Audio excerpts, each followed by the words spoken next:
Assalamualaikum warahmatullahi wabarakatuh. Ustaz mau nanya. Waalaikumsalam warahmatullahi wabarakatuh. Musi mau jawab insyaallah. Apakah wanita haid setelah selesai masa haidnya harus mengqadha salat wajib yang ditinggalkannya selama masa haid sebanyak waktu yang ditinggalkan? Mohon jawabannya Ustaz. Jazakallahu khair. Assalamualaikum warahmatullahi wabarakatuh. Waalaikumsalam warahmatullahi wabarakatuh. Semoga Allah memuliakan Anda, keluarga Anda, kerabat Anda, dan memberkahi apa yang akan kita uraikan. Baik, terkait ini, kalau teman-teman juga fokus ya kepada kajian yang pernah saya sampaikan dalam bab puasa, masih ingat? Di Sahih Al-Bukhari ada kitab ke-30, namanya Kitabus Shaum. Jadi kalau teman-teman mengaji Sahih Al-Bukhari, itu ada 97 tema. Ya, di setiap tema disebut dengan kitab namanya, ya, dengan kitab pembahasan gitu yang terkumpul. Setiap kitab ada subbabnya, disebut dengan bab. Ya, nanti kalau Anda buka ke-41, bab ke-41 di kitab ke-30. Jadi kitab ke-30 ini temanya nanti Kitabus Shaum ada subtema lagi. Subtema 1, 2. Nah, yang ke-41 ini adalah terkait dengan pertanyaan Anda ini. Qala Abu Zinad, ya, Abu Zinad kemudian menyampaikan sampai ke kalimat dzalika annal haidha taqdi shauma wa la taqdi sholata.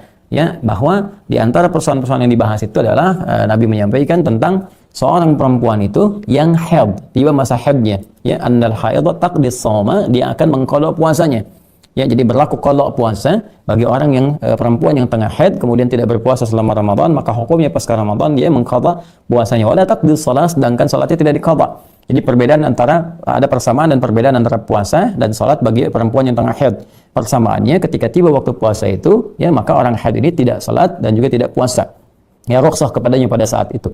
Ya, namun demikian kemudian setelah dia selesai masa haidnya, bagi puasa kasusnya dia qadha puasanya, yang wajib tentunya bukan yang sunnah, ya seperti Ramadan kemarin, sedangkan salat tidak berlaku qadha untuknya.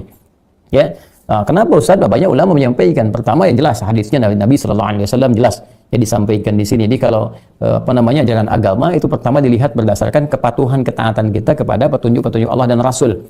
Jadi kita iman dulu, iman dengan mengerjakan baru hikmah akan datang membimbing. Ya, setelah itu nanti hikmah membimbing logika kita. Apa diantaranya? Agama datang untuk meringankan. Quran surah kedua Al-Baqarah ayat 185, ya, yuridullahu bikumul yusra wa la yuridu bikumul usra. Allah menginginkan kalian itu mudah, nyaman, termasuk dalam beribadah, tidak menginginkan untuk menyulitkan. Karena prinsipnya ad-dinu yusrun wa la usrun, ad-dinu yusrun, agama itu membawa kemudahan, walaupun dalam ibadah memberikan toleransi kemudahan-kemudahan yang tidak menyulitkan. Ya, termasuk dalam sholat, nggak bisa kita berdiri, kita duduk, nggak bisa duduk, kita berbaring, demikian seterusnya, kan? Ya, kemudian wala usrun, dan tidak menyulitkan. Nah, dalam konteks ini, Anda bisa bayangkan, sholat kan dikerjakan sehari 5 waktu. Ya, bagaimana seorang perempuan yang tiap masa siklus haidnya itu kan setiap bulan datang. Bagaimana kalau kewajiban qadha'nya berlaku, dikalikan berapa kali?